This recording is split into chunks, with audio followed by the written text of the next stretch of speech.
Paano kung pagbukas yun ng cabinet, may ahas palang naghihintay?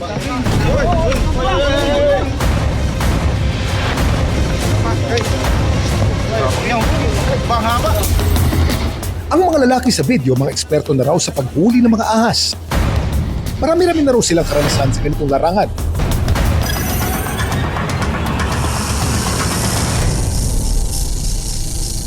Sir, magandang araw. Araw, sir. Kailan ko pa kinantay eh. Oo. Anong sitwasyon ng ahas? Yung as kasi dito na labas, diyan din napasok. Naglalabas na sila. Kinakain yung mga yung mga itlog, yung mga manok, Ganun. pati yung mga sisiw. May mga lunggayan. Oo. Oh, lungga nga. Ay!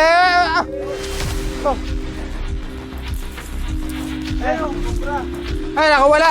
Kabila! Ang nahuling ahas ni Cobra Franz kasama ang kanyang grupo ay isang King Cobra.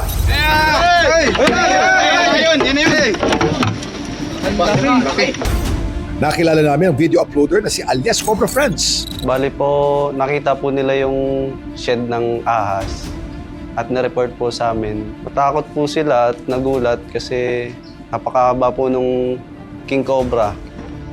Pero ang lalaking matapang na humahabol ng Cobra sa video ay ang leader ng grupo na si alias Cobra Prince. Nasa 15 years na kaming nanguhuli ng mga cobra. Hindi naman masisiguradong ligtas kaya gumagamit kami ng mga safety gear kagaya ng bota. Gumagamit kami ng snake hook. In case may makagat, tinatakbo kagad namin sa ospital na may anti-venom. Kasama ang kanyang grupo na Cobra Team. Naging takbuhan na sila ng ilang komunidad tuwing may ahas sightings.